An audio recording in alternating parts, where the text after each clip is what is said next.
Je vous propose maintenant, parce que finalement le mot a déjà été prononcé plusieurs fois, on a entendu Café Deuil plusieurs fois, de demander à quelqu'un qui, dans une de nos associations, anime un Café Deuil, de bien vouloir venir dire quelques mots de la façon dont ça se passe et comment ça se passe. Je vais demander à Muriel Millot si elle veut bien venir maintenant. J'étais frappé dans ce que disait Hélène Romano, j'ai entendu la notion d'écoute, j'ai entendu la notion d'être un relais par rapport à ce que la personne qui a été frappée par cette mort a à vivre. Tous ces éléments-là, je pense que ce sont des choses que la situation d'un café deuil permet effectivement de vivre. Alors, Muriel Millot est à Orléans, elle anime un café deuil dont elle va, si vous voulez bien l'écouter, dire deux, trois choses. Comment ça s'organise cette écoute, cette présence à ces endeuillés? Peut-être de quels thèmes on parle, de quels thèmes sont là, et on verra si c'est les mêmes ou pas les mêmes que ceux qui ont été évoqués dans le cas particulier de ces endeuillés traumatiques ou post-traumatiques. Voilà, merci. Alors bonjour à chacun et chacune. Donc je vais vous parler de cette action de l'association Jalmalve à Orléans, le Café Deuil. Alors je n'anime pas le Café Deuil, mais j'ai participé à sa réflexion. Donc, il y a eu un temps de préparation, bien sûr, puisque cette action en fait n'existait pas du tout sur Orléans, et elle s'origine suite à la communication de l'association Elisabeth Kubler-Ross France, qui elle-même à Châteauroux et dans ses antennes anime ses cafés deuil. Alors moi, je suis le lien en fait entre l'association Jalmalve et l'association Elisabeth Kubler-Ross, puisque après avoir été bénévole d'accompagnement à la fin de vie chez Jalmalve, je suis aussi bénévole sur des groupes de soutien mutuel et à l'espace Écoute Parents de Paris chez EKR. Donc le premier café deuil a eu lieu à Orléans le 9 janvier 2016 et il y a eu 6 rencontres sur l'année. Il y a eu 6 à 10 personnes qui ont été accueillies à chaque fois et entourées par 4 bénévoles qui ont été formés à l'accompagnement. Les formations qu'elles ont suivies sont diverses selon les accompagnantes. Cela va d'un tronc commun, je vais dire d'un socle commun qui est forcément l'accompagnement au deuil, que ce soit pour des enfants, des ados ou des adultes, la co-animation du groupe, l'écoute et la communication. Une est formée à l'art-thérapie. L'une d'entre elles suit les modules accompagnés de tout son être chez EKR France. Et pour toutes, bien sûr, la supervision et la formation continue de l'association. Ce café deuil s'est déroulé sur un temps de 2 heures dans un café-restaurant en plein centre-ville d'Orléans qui est facilement accessible par les transports en commun. Bien sûr, pour son fonctionnement, il y a un cadre qui est posé. Il peut exister parce qu'il est organisé dans ce cadre et avec des règles de fonctionnement qui permettent à chacun, bénévoles et personnes accueillies, de se sentir en sécurité et d'être écoutés. Elles sont présentées à chaque rencontre et évoquent la confidentialité, la bienveillance et le non-jugement. Nous accueillons chacun dans l'instant présent, sans prise de notes. Nous sommes dans l'écoute et essayons surtout d'être accueillantes, tout en étant vigilantes aux réactions de chacune. La particularité de ce lieu d'accueil est qu'il dispose d'une mezzanine et d'une salle lumineuse, chaleureuse et suffisamment isolée des clients du lieu. L'horaire est aussi synonyme de calme, ce qui est un plus pour les personnes accueillies. Concernant la communication, l'information a circulé par le biais d'articles dans la presse locale, par l'interview sur Radio RCF d'une de nos bénévoles phares, d'affichage dans divers lieux. Le réseau relationnel, bien sûr, a joué chez nos bénévoles et auprès d'autres associations. Suite au café deuil, eh bien, il est arrivé que certaines personnes aient demandé à intégrer un groupe de soutien. Environ un tiers des personnes présentes au café deuil ont intégré un de ces groupes, tout en continuant à venir au café deuil. Cette action a donné lieu aussi à des échanges par mail ou par téléphone. L'impact, c'est que dans un premier temps, les personnes sont quelque peu intimidées. Cependant, nous constatons qu'elles repartent très réconfortées par les échanges et la convivialité du moment proposé. Nous avons remarqué que des thématiques importantes, touchant à la vie même de la personne endeuillée, émergeaient au fur et à mesure Et là, vous allez retrouver des choses qui ont été évoquées précédemment, bien sûr. Alors, plus particulièrement pour les veuves, les lourdeurs et les lenteurs administratives qu'elles identifient et ressentent comme une double peine, l'absence de l'être cher et la diminution des revenus. Les courriers reçus au nom de jeunes filles, qui ajoutent aux troubles identitaires et à la peine, les difficultés relationnelles et la communication avec les enfants ou l'entourage, les difficultés à gérer les variations émotionnelles et à nommer ce qui se passe et qui complique les relations. Sans compter le terme de conjoint survivant, qui sonne comme une culpabilisation d'être en vie. Et pour tous, la peur d'oublier la personne décédée. Certains même gardent un message sur la boîte vocale de leur téléphone. Les fêtes publiques ou privées qui sont redoutées. La solitude et le manque de l'autre.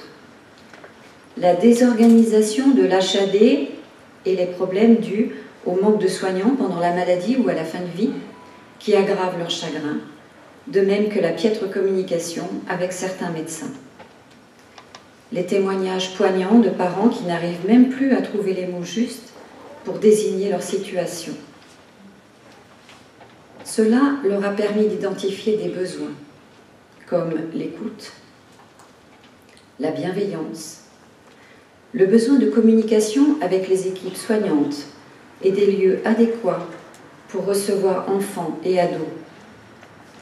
Ces besoins peuvent se décliner en fonction des thématiques abordées. Alors cette activité continue cette année, dans un autre lieu. Voilà, c'est une expérience concluante, très utile pour les participants, puisqu'ils reviennent et attendent même la prochaine date du prochain Café Deuil. Alors, particulièrement au sein de Jeanne Valve, cela a redynamisé et redonné un nouveau souffle à l'équipe. Voilà, si vous avez des questions, n'hésitez pas à venir vers les bénévoles d'Orléans qui sont au deuxième rang là, ou nous contacter. Merci de votre attention. Merci Muriel Millot et d'autres qui sont là parce que finalement c'est une opération à plusieurs, on le voit bien. Alors peut-être là aussi il y a deux questions que vous aimeriez poser pour pouvoir aller mieux comprendre, aller plus loin dans ce qui est cette expérience et cette façon de faire particulière. Je vois déjà une main.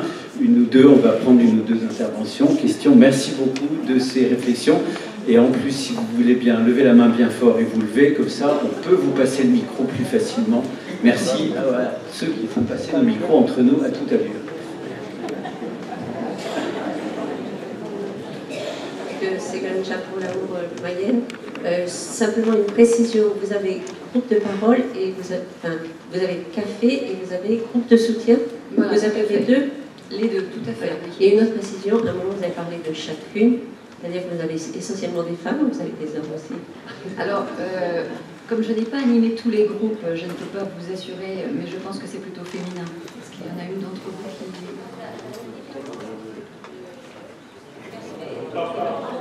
Alors, faute de micro, on n'entend plus. Si le micro peut revenir vers la... Merci.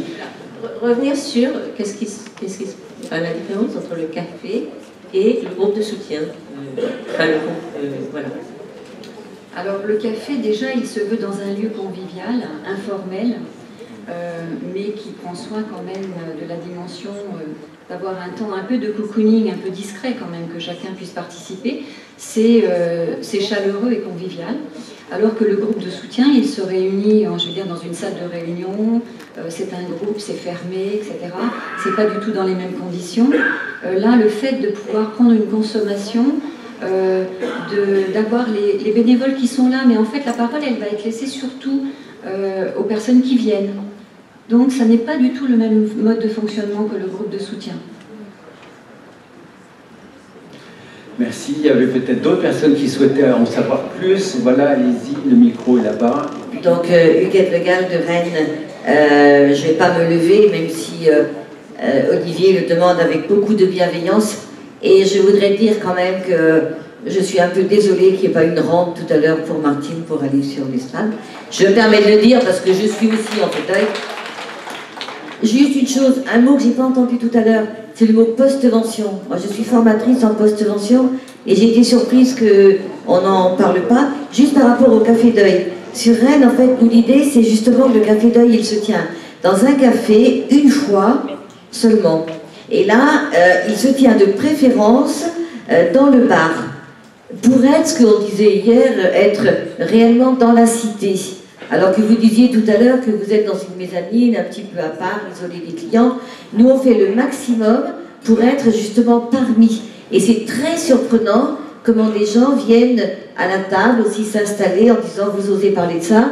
ou au contraire, quelquefois, derrière nous, il y a des gens qui se mettent à parler plus fort pour ne pas entendre ce qui se dit là où nous sommes. Enfin, et c'était l'idée justement que c'est une fois et de se promener, mais parce que là c'est très proche du groupe d'accompagnement quand même. Et puis, très très important, nous sommes 3, donc 2 qui accompagnons les personnes qui sont venues, et surtout une personne qui est très vigilante à quelqu'un qui sortirait du café parce que a entendu, a vécu, a ressenti, vraiment très attentif à ne pas laisser quelqu'un partir comme ça tout seul. Et dernière chose, on ne vient qu'une fois, mais on se rend compte que les gens entre eux échangent leurs coordonnées et il y a énormément de liens sociaux qui se fait. C'est assez surprenant. Ben voilà, c'est une autre manière de faire. Merci pour ce témoignage complémentaire, parce qu'évidemment, il n'y a pas qu'une association qui fait ça, ça se fait à plusieurs endroits. Est-ce qu'il y a encore peut-être quelqu'un qui souhaite voilà, avoir une question, qui avait envie de passer, Janine, pardon, excusez-moi, Muriel Pignot, à la question, en disant dites-moi plus, je n'ai pas tout compris. Ou est-ce que... Alors je crois que ce témoignage est très intéressant parce qu'il montre la diversité justement de ce qui peut être organisé et fait. Quand j'expliquais, en fait, je définissais le cadre, c'est ce que... Déjà, il y a eu une difficulté à trouver un lieu, ça c'est quand même quelque chose. Et puis ensuite, dans ce lieu, du fait qu'il y ait ces mezzanines, en bas, c'était très bruyant aussi. Alors, il a fallu trouver le juste endroit pour que les gens puissent s'entendre. Et ça n'était pas évident. Et on a bien remarqué que les gens n'avaient pas forcément envie de se retrouver avec tous les autres dans le bar. Hein, ils avaient besoin d'un espèce d'espace un peu contenant pour se sentir en sécurité aussi. Voilà. D'accord. Alors, d'accord, ça fait réagir. Et puis, il y a une nouvelle main qui s'est levée. Bah, écoutez, on vous passe le micro, madame, merci. Après quoi, on rentrera peut-être dans un échange et une circulation tous ensemble. Oui. Suzanne Klein, Jalmalve, Haute-Alsace. Vous ne parlez pas ni l'une ni l'autre de rencontres individuelles, d'entretiens individuels dans le cadre de cet accompagnement deuil. Est-ce que ça n'est pas un troisième pied? Et d'autre part, une question pratique, est-ce que vous avez à disposition des dépliants de ce que vous avez montré là, de l'annonce que vous, enfin, de la proposition d'annonce que vous faites? Est-ce que quelqu'un de votre a ici à disposition pour qu'on ait une trace papier? Merci. D'accord, on voit très bien le côté pratique et intéressant et pragmatique de cette façon de faire et de votre question. Comment on le fait savoir? Elle est tout à fait concrète, cette excellente question. Alors, peut-être les réponses. Oui, alors très rapidement, le flyer est téléchargeable sur la page d'accueil du site Jalmalve Orléans. Ensuite, bien sûr qu'il y a des entretiens individuels qui ont lieu, mais ils ne sont pas préalables à la participation au café. C'est une étape suivante, avant plutôt d'intégrer le groupe de soutien mutuel. Voilà, donc il y a des temps en fait qui sont définis. Oui, Marie-Chantal. Marie-Chantal a un flyer dans la main, qui est le flyer qui est l'image qui avait été affichée pendant mon temps de parole. Oui, déjà le flyer, il est sur Facebook, Jalmalve Orléans. Vous pouvez le trouver aussi sur notre site. Mais pour nous, le Café Deuil, c'est vraiment une rencontre conviviale. Ça n'a rien à voir avec les groupes d'entraide au deuil.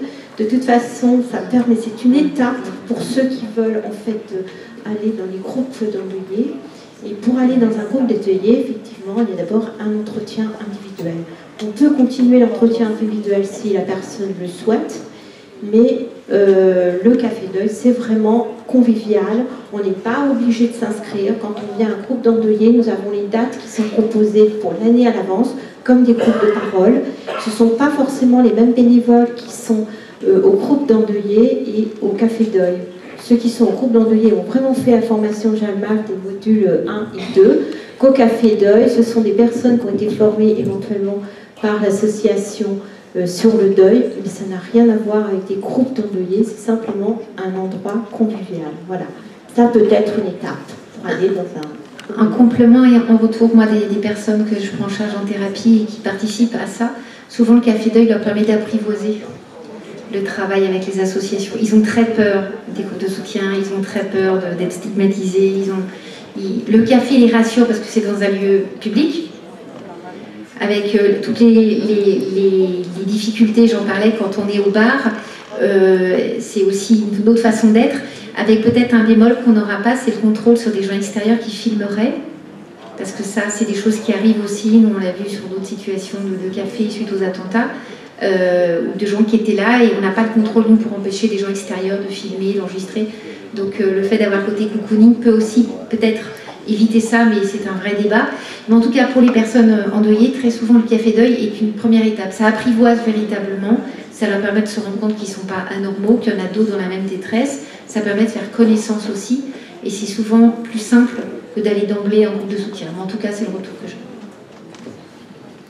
Très bien, alors je propose qu'on rentre dans ce qui est peut-être le troisième temps. Muriel, je vais juste rajouter une chose, c'est que ce que l'on a remarqué, qui était très pertinent, c'est qu'en fait, les personnes au sein du lieu, c'est-à-dire les serveurs, le patron du lieu, étaient interpellés par cette action et très touchés. Donc, quelque part, ça permet de diffuser au niveau de la cité aussi, ça contribue à faire passer cette information que le deuil, c'est pas une maladie. Alors, avançons dans ce début d'échange qui a déjà commencé, on peut l'élargir et il y a la place pour que tout le monde puisse. Donc, au risque de me répéter, effectivement, nous on a pris contact avec les instances 6 mois après, carrément, on a attendu que cette grande vague d'émotions soit un peu apaisée.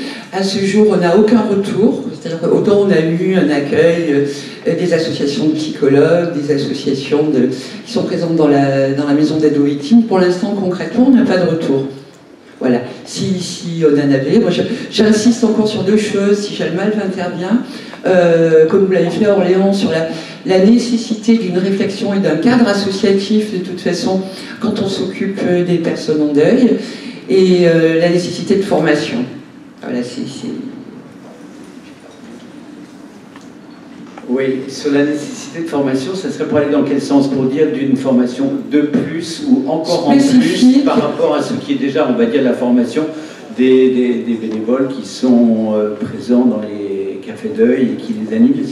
Disons que sur les cafés deuil, comme j'ai dit tout à l'heure, c'est pas quelque chose qui a été issu d'une réflexion collective en amont. On sait que nos assos sont créatives. Je ne sais plus quelle est la première association qui a eu l'idée de faire un café deuil. Mais les cafés deuil, je pense qu'il faut aussi qu'on réfléchisse là-dessus, parce qu'ils recouvrent des réalités excessivement différentes. Pour moi, un café deuil, mais je n'engage que moi, c'est ce qu'a dit Huguette, c'est une expérience unique qui rassemble des gens pour parler peut-être de son deuil, peut-être du deuil, peut-être des rituels, peut-être de ma peur de la mort, dans la mesure où il y a un groupe à côté qui peut assurer le suivi. N'oublions pas que s'il y a des gens en deuil qui viennent à ces groupes, les gens en deuil sont excessivement fragiles, et il ne faudrait pas qu'ils voient, lors d'une séance unique, plein d'émotions remontées, qu'ils soient complètement abandonnés à eux-mêmes. J'insiste sur l'importance du suivi dans tout ça. Vous savez, moi ça me fait penser un petit peu, dans les entreprises maintenant, c'est très tendance de faire un week-end où on se met les tripes à l'air, dans la campagne, dans un bel endroit avec un psychologue. Et après, les gens, une fois toutes ces émotions bousculées, les gens ils rentrent chez eux, et le risque c'est qu'ils décompensent. Donc soyons excessivement prudents, ayant bien conscience de la fragilité des personnes en deuil, et savoir ce qu'on leur propose après ces séances-là. Bon, pour moi, Orléans, c'est un peu, j'entends bien la dimension sociétale, et dans la cité, effectivement, c'est sympa, mais ça me semble aussi être quelque part un peu un groupe délocalisé dans la cité, même si c'est pas exactement un groupe.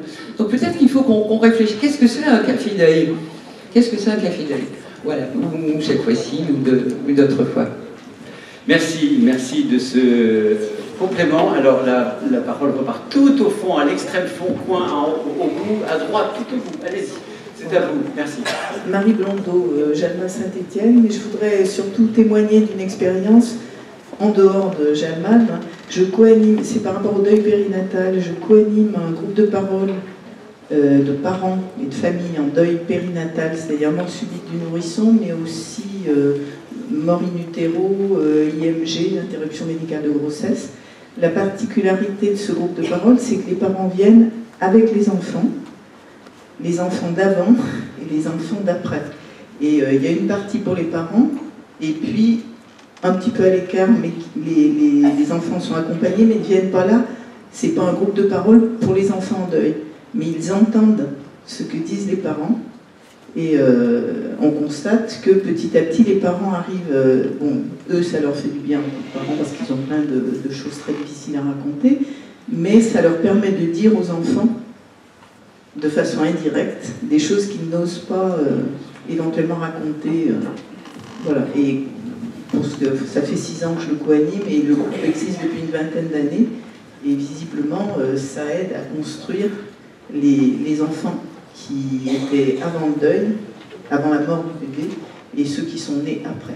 Et c'est un deuil très particulier. C'est un deuil très particulier. L'anténatal, périnatal, c'est pas tout à fait pareil non plus, parce que le périnatal, il faut être inscrit dans l'état civil. L'anténatal, souvent, il ne peut pas, sauf après 26 semaines.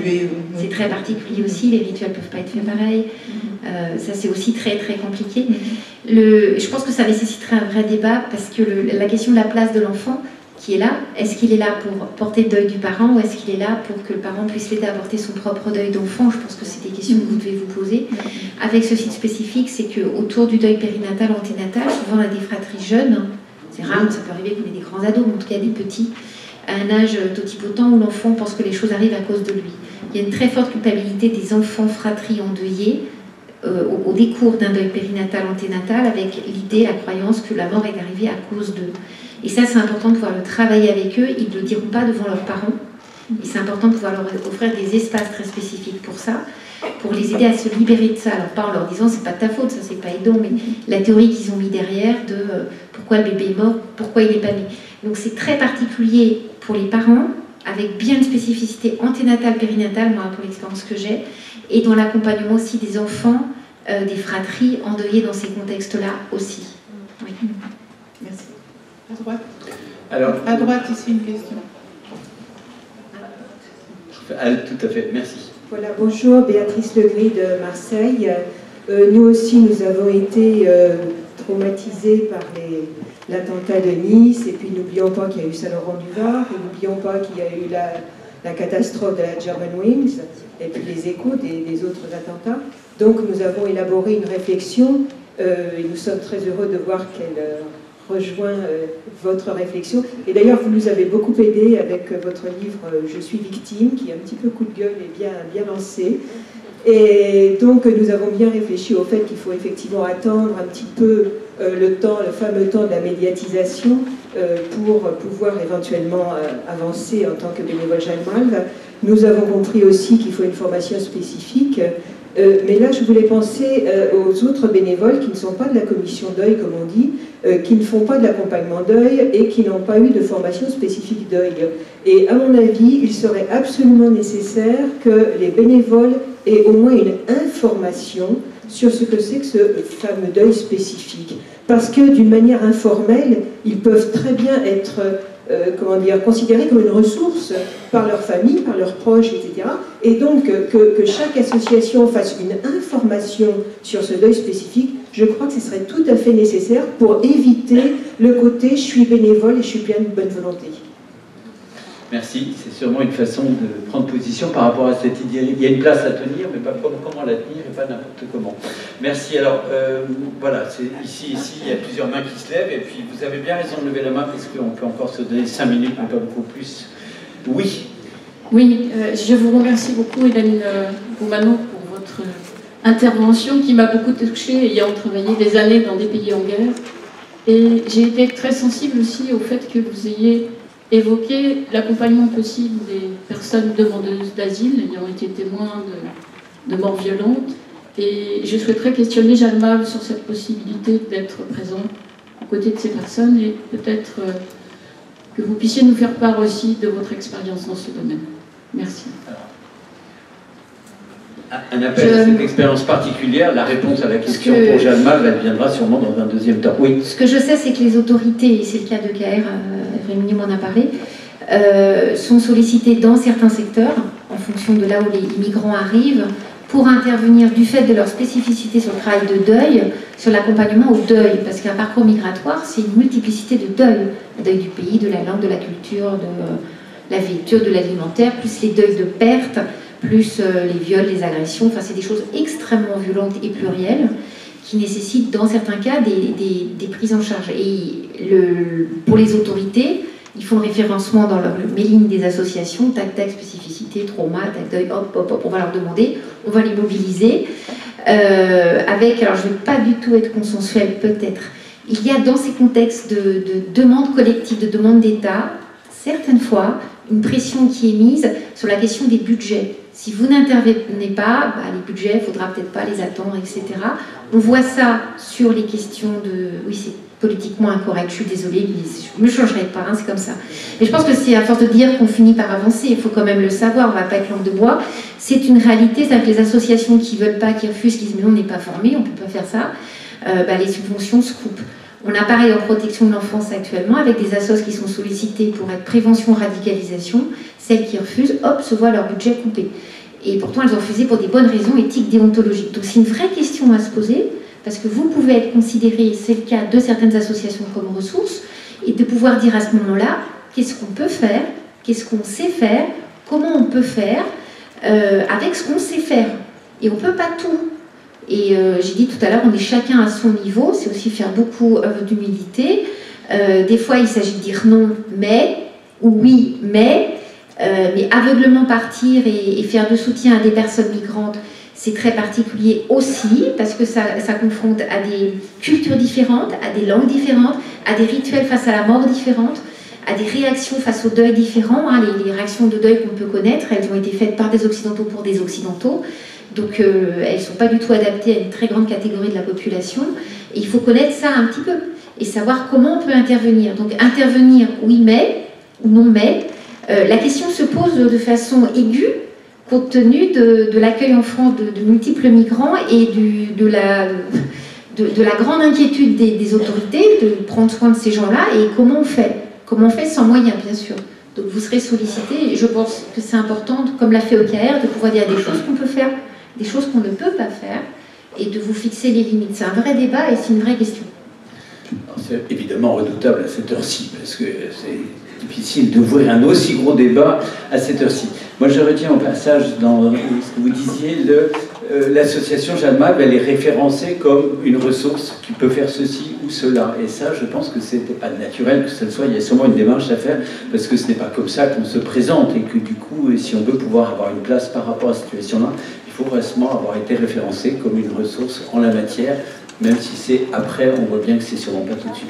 Vous souhaitiez intervenir, madame, merci, et ça sera peut-être, alors il y a deux, et bien ce sera les deux dernières interventions pour malheureusement limiter dans le temps notre échange. À vous. Faire court cette fois-ci, une demande de clarification à Jeanne-Mal Orléans. Ma vue à distance de l'écran m'a pas permis de comprendre très précisément, mais j'ai cru saisir que le champ du sujet abordé au Café Deuil n'était pas seulement le deuil à la suite du décès d'une personne, mais d'autres deuils, d'autres choses. Est-ce que vous pourriez dire? Alors, si Muriel Millot peut répondre ou veut répondre. Et puis... Alors, sur le flyer, effectivement, on n'interpelle pas les personnes. De vous lever, c'est confort où vous êtes, et de vous nommer. Oui, bonjour, Françoise Brismontier de Jeanne Mal Paris. J'ai assisté il y a peu de temps à un café deuil, et moi je trouve qu'il est important justement que les gens viennent vraiment tout à fait librement, en ayant vécu des deuils très différents, et puis s'aperçoivent que finalement ils sont normaux, hein, avec leurs souffrances, etc. Et que ce que vous évoquez, c'est plus le groupe de parole qui réunit des gens qui sont confrontés à une même situation, c'est les deuils périnataux ou autres, parce que là, ils ont le même vécu. Le café deuil, pour moi, c'est autre chose. C'est vraiment être confronté à un deuil, mais qui est tout à fait différent des uns aux autres. Voilà, c'est mon sentiment. Merci de cette première, effectivement, avis sur cette question. Alors, elle va peut-être être reprise, complétée par un autre, confrontée par un autre qui dit mais non, je ne sais pas, on peut pas être d'accord immédiatement.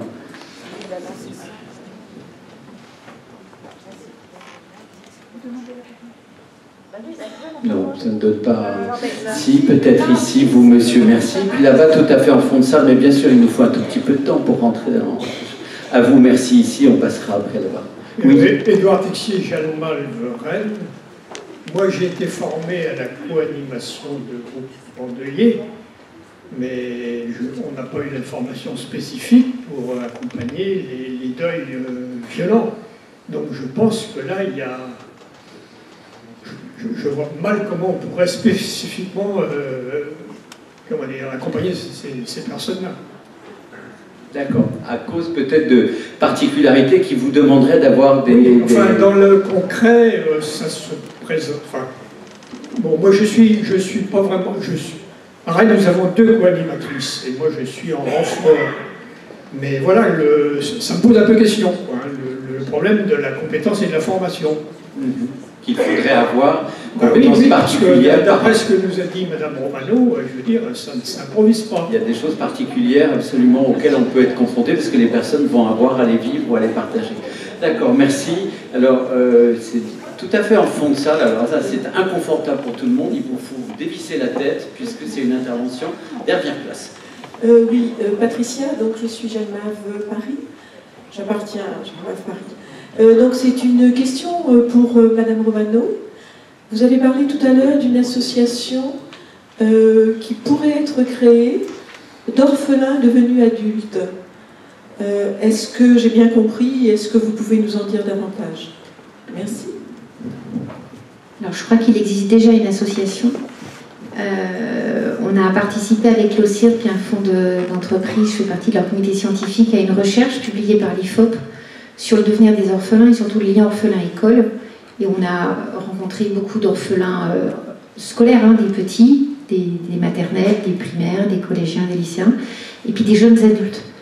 Et dans le comité scientifique, on a aussi des gens qui sont orphelins, qui sont adultes, mais qui ont été orphelins enfants, et qui témoignent de cette nécessité pour eux d'avoir un groupe spécifique. De créer du coup une association spécifique. Je crois qu'il y en a une, mais qui est visiblement peut-être pas assez active, en tout cas je n'ai pas tous les éléments de détail. En tout cas, eux, ils veulent vraiment créer une association d'orphelins adultes, mais orphelins dans l'enfance, pour parler de cette spécificité, des reviviscences, de leurs difficultés, des troubles dépressifs qui apparaissent des années plus tard, hein, un deuil dépressif qui apparaît quand leur enfant, à l'âge qu'ils avaient au moment de la perte, de la question de la fratrie, justement, toutes ces questions-là qui sont importantes, c'est en cours. Donc, de toute façon, l'information partira au sein de toutes les associations. Je fais le lien avec la question qui a été posée. Moi, de mon expérience, je pense que c'est des outils différents, en tout cas des supports différents pour les endeuillés, les groupes de soutien, les temps individuels et les cafés deuil. Le café deuil, vous l'avez tous dit, il s'inscrit dans la cité, il s'inscrit dans la collectivité, donc il participe à permettre aux endeuillés de se sentir à leur place aussi, au sein de la cité, au sein de la collectivité. Et pour ma part, en tout cas, je trouve plus intéressant un café deuil qui est ouvert à toute personne, ce qui permet de voir les particularités, parce que justement, il y a des spécificités à certains deuils. Et on a organisé quelques cafés deuil à Paris avec la mairie après les attentats dans le 11e. Et les gens qui venaient n'étaient pas endeuillés par les attentats, ils avaient besoin de parler de leur peur de la mort, des rituels autour de la mort, de comment parler de la mort à leurs enfants. Donc c'est des questions qui peuvent paraître très généralistes, mais qui permettent à chacun de se rendre compte qu'il est singulier, mais dans sa singularité, il a toute sa place. Donc pour moi, la spécificité du café deuil, il y aurait peut-être une spécificité, c'est d'en proposer aux ados, aux enfants et aux parents, parce que c'est pas du tout la même chose de venir au café deuil avec son parent, on va pas dire pareil, que d'avoir des espaces café deuil ouverts spécifiquement pour les enfants, les adolescents. Alors on l'appellera peut-être autrement que café, mais parce que les enfants ont besoin d'espaces aussi comme ça, qui ne soient pas des groupes de soutien. C'est différent. Groupe de soutien, on va vraiment être plus, en tout cas dans ce que vous faites au sein de Jalmave, que je connais bien également, plus travailler sur cette spécificité de certains deuils. On parlait du deuil anténatal, qui est une vraie réalité. Vous n'avez aucun article en France qui est fait au niveau scientifique sur le deuil anténatal. Pourtant, c'est une réalité. Et les gens souffrent, ils souffrent d'autant plus du regard sociétal. On leur interdit de souffrir de la perte de leur bébé qui est mort avant d'être né. Donc là, oui, il y a des besoins spécifiques. Mais ce parent-là, en deuil anténatal, il peut apprendre aussi. Et l'idée du café deuil, c'est aussi apprendre des autres. Et c'est important. Il y a aussi des cafés deuil qui sont ouverts à des gens qui ne sont pas endeuillés. En tout cas, pas à l'instant. Donc voilà, juste pour ma réponse. Et de ce point de vue-là, avant de vous passer la parole, je m'interrogeais sur si, dans l'expérience des cafés deuil que telle et telle association ont déjà fait, il y a effectivement au fond plutôt toujours un public adulte ou adulte âgé, mais est-ce qu'il y en aurait pour des plus jeunes, ou est-ce qu'il y en a avec une participation de gens sensiblement plus jeunes? J'ai l'impression comme ça que non, mais peut-être ça peut être intéressant si vous détrompez en disant si, il y a aussi des présidents qui sont pas du tout âgés. On va voir. En attendant, alors il y avait ici, puis peut-être là-bas au fond de la salle, je crois qu'il y a quelqu'un qui souhaitait intervenir. En tout cas, c'est à vous, monsieur, oui. Oui, Jacques Bougeot, Jalmat Forêt. Moi, j'ai une question très pratique concernant donc, les événements paroxystiques. Je voulais savoir comment et par qui sont organisés les groupes de soutien psychologique aux personnes, et comment, puisque vous avez alerté face aux victimologues autoproclamés, et comment des associations telles que par exemple Jalmaf peut se proposer et peut se positionner dans l'accompagnement justement lors d'événements que l'on pourrait rencontrer. Alors la version officielle, vous avez un décret qui est paru en 2013 qui concerne les dispositifs décret EPRUS 2013, EPRUS, EPRUS, intervention en cas d'événements catastrophiques. De situations collectives qui réglementent de façon très officielle comment on fait sur les interventions médico-psychologiques.